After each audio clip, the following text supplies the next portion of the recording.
வணக்கம் நேர்களே, நீங்கள் இணைந்திருப்பது ட்ருத் தமிழ் கனடாவினுடைய கனேடிய தமிழ் செய்திகளின் தொகுப்புடன். இதுவரைக்கும் சேனலை சப்ஸ்கிரைப் செய்யாத நேர்கள் இப்போதே சப்ஸ்கிரைப் செய்து கொள்ளுங்கள் நேர்களே. தொடர்ச்சியாக நாங்கள் விரிவான செய்திகளை பார்க்க போகின்றோம். கடந்த 24 மணி நேரத்தில் கனடாவிலே என்ன நடந்தது என்று இந்த வீடியோவிலே பார்க்க போகின்றோம். முதலாவது விடயம் பார்த்தமாக இருந்தால், கனடாவிலே வெஸ்ட்ஜெட் விமான நிறுவனத்தினுடைய 4400க்கும் மேற்பட்ட விமான பணியாளர்கள் புதிய ஊதிய ஒப்பந்தம் எட்டப்படாத காரணத்தினால் ஞாயிற்றுக்கிழமை அதிகாலை முதல் திடீர் வேலை நிறுத்த போராட்டத்தை தொடங்கியிருக்கிறார்கள். டியூப் தொழிற்சங்கம் மற்றும் விமான நிறுவனத்திற்கு இடையிலான பேச்சுவார்த்தை தோல்வியடைந்ததை தொடர்ந்து கோடை காலத்தின் பரபரப்பான பயண வார இறுதியிலே அனைத்து விமான சேவைகளும் நிறுத்தப்பட்டிருக்கிறது. டொரண்டோ பியர்சன் சர்வதேச விமான நிலையத்திலே பயணிகள் நீண்ட நேரமாக காத்திருக்கிற ஒரு அவல நிலையும் ஏற்பட்டிருக்கின்றது.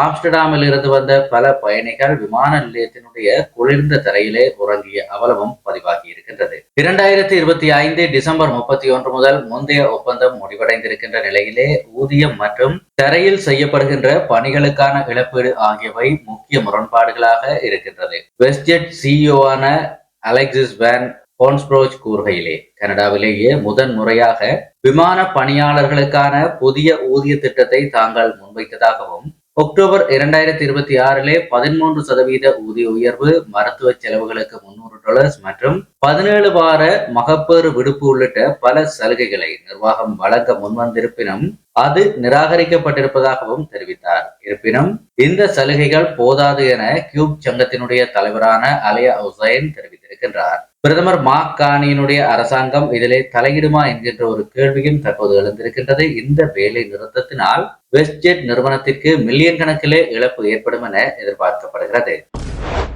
ஜெர்மன் கடற்படையினுடைய புகழ்பெற்ற பயிற்சி கப்பலான கோச் பாக் கப்பல் நேட்டல் டே வீக்கெண்டுக்காக ஹாலிஃபேக்ஸ் துறைமுகத்திற்கு வருகை தந்திருக்கின்றது. 1958 ஆண்டு அறிமுகப்படுத்தப்பட்ட இந்த கப்பல் 81 மீட்டருக்கும் அதிகமான நீளம் கொண்டது. இதுவரை 18,000க்கும் மேற்பட்ட கடற்படை பயிற்சி மாணவர்களுக்கு இக்கப்பல் மூலமாக பயிற்சி கொடுக்கப்பட்டிருக்கின்றது. ஏப்ரல் மாதம் 7ஆம் தேதி ஜெர்மனியினுடைய கீழ் நகரிலிருந்து புறப்பட்ட இந்த கப்பல் தனது 189வது வெளிநாட்டு பயணத்தை மேற்கொள்ளுகிறது. கப்பலினுடைய தளபதியான கேப்டன் எல்மர் போன்கெசல் கூறுகையிலே, ஜெர்மனி மற்றும் கனடாவிற்கு இடையிலான நட்புறவின் 75வது ஆண்டு நிறைவை முன்னிட்டும் இரு நாடுகளின் வலுவான பாதுகாப்பு ஒத்துழைப்பை வெளிப்படுத்தும் வகையிலும் இந்த ஹாலிஃபேக்ஸ் பயணம் அமைந்திருப்பதாக தெரிவித்தார். பல ஆயிரக்கணக்கான மக்கள் இந்த கப்பலை பார்வையிட்டார்கள். இக்கப்பல் அடுத்ததாக பலத்த காற்றும் சவால்களும் நிறைந்த வட அட்லாண்டிக் பகுதியை கடந்து ஐஸ்லாந்தை நோக்கி தனது பயணத்தை தொடர இருக்கின்றது. ஒன்டாரியோவின் மிட்லாண்ட் பகுதியிலே கடந்த வெள்ளிக்கிழமை இரவு நடந்த துப்பாக்கிச் சூட்டு சம்பவத்தை தற்போது கொலை வழக்காக காவல்துறையினர் பதிவு செய்து விசாரணையை தொடங்கியிருக்கிறார்கள். கிங் ஸ்ட்ரீட் அருகில் இருக்கின்ற ஒரு அடுக்குமாடி குடியிருப்பிலே இரவு 8 மணி அளவில் நடந்த இந்த சம்பவத்திலே எட்டோபிகோக்கை சேர்ந்த ட்ரைஸ் ஜேம்ஸ் என்கின்ற 18 வயது இளைஞர் சுட்டுக் கொல்லப்பட்டார். அவர் பலத்த காயங்களுடன் மீட்கப்பட்டு மருத்துவமனைக்கு கொண்டு செல்லும் வழியில் உயிரிழந்தார் என்று தெரிவிக்கப்பட்டிருக்கின்றது. இது ஒரு தனிப்பட்ட தாக்குதல் என்றும் பொதுமக்களுக்கு வேறு எந்தவிதமான அச்சுறுத்தலும் இல்லை என்றும் ஒன்டாரியோ புரொவின்சியல் போலீஸ் தெரிவித்திருக்கின்றது. இது தொடர்பான தகவல்கள், சிசிடிவி பதிவுகள் தெரிந்தவர்கள் காவல்துறையை அணுகுமாறும் கோரப்பட்டிருக்கின்றது. கிச்னர் மற்றும் வில்மோட் டவுன்ஷிப் பகுதிகளிலே கடந்த ஜூலை 5 முதல் ஜூலை 28 வரையிலான காலகட்டத்திலே தொடர்ச்சியாக 5 காபி ஷாப்களிலே நடந்த திருட்டு சம்பவங்கள் தொடர்பாக ஓட்டலு பிராந்திய காவல்துறை தீவிர விசாரணையை மேற்கொண்டிருக்கின்றது. இது தொடர்பான சிசிடிவி காட்சிகளை ஞாயிற்றுக்கிழமை காவல்துறை வெளியிட்டது. அதில் கருப்பு நிற தொப்பி, முகத்தை மறைத்த ஸ்கார்ஃப் மற்றும் டிம் ஹோட்டன்ஸ் என எழுதப்பட்ட ஜாக்கெட்டை அணிந்த நபர் கடையின் கல்லாப்பட்டியை திறந்து பணத்தை திருட்டி செல்வது பதிவாகி இருக்கின்றது. சுமார் 6 அடி உயரமுள்ள அந்த நபர் 2017-2019 மாடல் சாம்பல் நிற போர்ட் எஸ்கேப் காரில் தப்பிச் சென்றதாக காவல்துறை அடையாளம் கண்டிருக்கிறது. மொன்றியலின் கோர்டிஸ் நைகஸ் பகுதியிலே கடந்த வெள்ளிக்கிழமை அதிகாலை 2 மணியளவிலே பைத்துல் முக்ரம் பள்ளிவாசல் அருகே நிறுத்தப்பட்டிருந்த ஒரு லொரியிலே ஏற்பட்ட தீ விபத்து அருகில் இருந்த பள்ளிவாசலினுடைய வெளிப்புறத்தை சேதப்படுத்தி இருக்கின்றது. 50க்கும் மேற்பட்ட தீயணைப்பு வீரர்கள் உடனடியாக செயற்பட்டு தீயை கட்டுப்பாட்டுக்குள் கொண்டு வந்தார்கள். இந்த சம்பவத்திலே யாருக்கும் எந்த ஒரு காயமும் ஏற்படவில்லை என்றும் இது ஒரு திட்டமிட்ட தாக்குதல் இல்லை என்றும் தீயணைப்புத்துறை தெரிவித்தாலும் விசாரணை தொடர்ந்து வருகிறது. சமீபத்தில் அந்த பகுதியிலே யூதர்களினுடைய உணவகம் ஒன்று தீக்கிரையான நிலையிலே இந்த சம்பவம் சிறுபான்மை சமூகத்தினரிடையே அச்சத்தை ஏற்படுத்தியிருப்பதாக மேயர் ஸ்டெஃபானி வான்சுவேலா கவலை தெரிவித்திருக்கின்றார். வின்ஸ்டர் காவல்துறையினர் மேற்கொண்ட அதிரடி நடவடிக்கையிலே போதைப்பொருள் கடத்தல் தொடர்பாக கிச்சனரை சேர்ந்த 22 வயதான இளைஞர் ஒருவர் கடந்த வெள்ளிக்கிழமை இரவு கைது செய்யப்பட்டிருக்கின்றார். இரவு 8:30 அளவிலே கொயர் ஸ்ட்ரீட் மற்றும் யூனிவர்சிட்டி அவென்யூ ஈஸ்ட் பகுதியில் இருக்கின்ற ஒரு உணவகத்தின் கழிப்பறையில் சந்தேகத்திற்குரிய வகையிலே போதைப் பொருள் கைமாறுவதாக கிடைத்த தகவலின் அடிப்படையில் இந்த நடவடிக்கை எடுக்கப்பட்டிருக்கின்றது. தப்பியோட முயன்ற அந்த நபரிடமிருந்து 55 கிராம் கொகைன், $1351 ரொக்கம், டிஜிட்டல் தராசு, கத்தி மற்றும் 2 செல்போன்கள் பறிமுதல் செய்யப்பட்டிருந்தது குறிப்பிடத்தக்கது.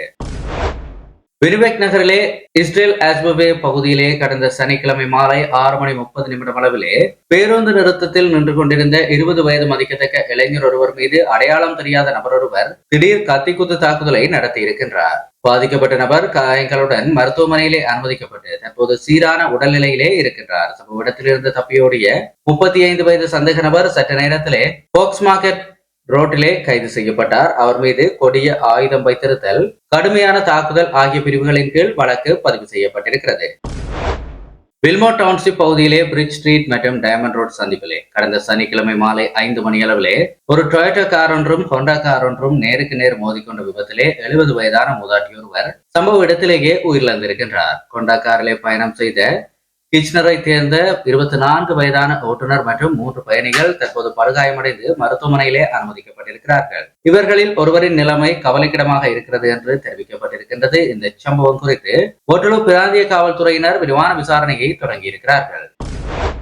கிக்கரி டிரைவ் மற்றும் சென்டர் ரோட்டுக்கு இடைப்பட்ட நெடுஞ்சாலை 402 காலை 7 மணியளவிலே நேற்று இடம்பெற்ற விபத்திலே 24 வயதான லண்டன் நகரைச் சேர்ந்த ஒரு ஓட்டுநர் உயிருக்கு ஆபத்தான நிலையிலே தற்போது மருத்துவமனையில் அனுமதிக்கப்பட்டிருக்கின்றார். கட்டுப்பாட்டை இழந்த அவருடைய செடான் கார் சாலை தடுப்பிலே பலமாக மோதி விபத்துக்குள்ளாகியது. இதன் காரணமாக கிழக்கு பகுதி நெடுஞ்சாலை பல மணி நேரத்திற்கு மூடப்பட்டது. இந்த விபத்து குறித்து மிடில்செக்ஸ் OPP விசாரணைகளை நடத்தி வருகிறது. மார்சூய் அருகிலே செயின்ட் லாரன்ஸ் நதியில் கடந்த ஞாயிற்றுக்கிழமை காலை 10:30 அளவிலே மீட்கப்பட்ட உடல் ஜூலை 19 முதல் காணாமல் போன மொன்ட்ரியலைச் சேர்ந்த பெபிட்டோ லேபடோர் என்கின்ற 45 வயதான நபருடையது என உறுதி செய்யப்பட்டிருக்கின்றது. பாறை முகட்டிலே மீன்பிடித்துக் கொண்டிருந்த போது தவறி விழுந்த தனது நண்பரை காப்பாற்ற முயன்ற போது இவர் கடும் நீரோட்டத்தில் சிக்கி மூழ்கியதாக காவல்துறை தெரிவித்திருக்கின்றது. இந்த துயர சம்பவத்திலே 2 பேருமே உயிரிழந்திருப்பதும் குறிப்பிடத்தக்கது. ஜோர்ஜ் கார்டன் ஃபர்ஸ்ட் நேஷன் பகுதியிலே கடந்த ஞாயிற்றுக்கிழமை அதிகாலை 3 மணியளவிலே கிரிட் 640 சாலையிலே கட்டுப்பாட்டை இழந்த வாகனம் ஒன்று கவிழ்ந்து விபத்துக்குள்ளானதிலே சம்பவ இடத்திலேயே 3 பேர் பரிதாபமாக உயிரிழந்திருக்கிறார்கள். உயிரிழந்தவர்களில் ஒரு பெண் 42 வயதுடையவர் என்றும் 2 ஆண்கள் 43 வயதுடையவர்கள் என்றும் அடையாளம் காணப்பட்டிருக்கிறது. வாகனத்தில் பயணம் செய்த மேலும் 2 சிறு காயங்களுடன் மருத்துவமனையிலே அனுமதிக்கப்பட்டிருக்கிறார்கள். இந்த ஆண்டு மட்டும் இந்த பகுதியிலே 53 விபத்துகளில் 66 பேர் உயிரிழந்திருப்பதாக RCMP வெளியிட்டிருக்கின்ற அதிர்ச்சி அளிக்கின்ற புள்ளி விவரங்களும் தெரிவிக்கிறது. சஸ்கேச்சுவன் மெமான் பகுதியிலிருந்து வடமேற்காக 3 கிலோமீட்டர் தொலைவிலே இருக்கின்ற நெடுஞ்சாலை 16 கடந்த ஞாயிற்றுக்கிழமை பயங்கரமான ஒரு விபத்து ஒன்று ஏற்பட்டிருக்கின்றது. விபத்தின் தீவிரத்தன்மை காரணமாக நெடுஞ்சாலையினுடைய மேற்கு பகுதி முழுவதும் மூடப்பட்டிருந்தது. ஓர்மன் RCMP காவல்துறையினர் சம்பவ இடத்திலே தற்போது மீட்பு பணிகளை மேற்கொண்டு வருவதோடு வாகன ஓட்டிகள் அவசரகால பணியாளர்களின் அறிவுறுத்தல்களை பின்பற்றுமாறு கேட்டுக் கொண்டிருக்கிறார்கள். இத்துடன் இன்றைய நாளுக்கான கனடிய செய்திகளுடைய தொகுப்பு முடிவுக்கு வருகிறது. நேயர்களே, தொடர்ச்சியாக செய்திகளை உடனுக்குடன் பெற்றுக்கொள்ள சேனலை மறக்காமல் சப்ஸ்கிரைப் செய்திருப்பதோடு நம்முடைய கனடிய செய்திகளுக்கான வாட்ஸ்அப் குழுவிலே இணைந்திருங்கள். இணைப்பதற்கான இணைப்பு கீழே டிஸ்கிரிப்ஷனிலும் முதலாவது கருத்துறையிலும் கொடுக்கப்பட்டிருக்கின்றது. அதே போல வீடியோவினுடைய இறுதியிலும் இருக்கின்றது, என் ஸ்கிரீன்ல இருக்குது, அதையும் கிளிக் பண்ணி இணைந்து கொள்ளலாம். அதே போல ஒரு வேண்டுகோள் என்ன அப்படி என்று சொன்னால், வாட்ஸ்அப் குழுவிலே இணைவதற்கு பலரும் வெளிநாட்டு தொலைபேசி இலக்கங்களை பயன்படுத்துகிறீர்கள். எந்த காலத்திலும் வாட்ஸ்அப் குழுவிலே கனடிய தொலைபேசி இலக்கங்கள் தவிர்ந்த வேறு நாட்டு தொலைபேசி இலக்கங்கள் ஏற்றுக்கொள்ளப்படாது என்பதை ஞாபகமூட்ட விரும்புகிறோம். நேர்களே, கனடிய தொலைபேசி இலக்கங்களை மட்டும் பயன்படுத்தி வாட்ஸ்அப் குழுவிலே இணைந்து கொள்ளுங்கள். மீண்டும் ஒரு வீடியோவுடன் சந்திப்போம். நன்றி.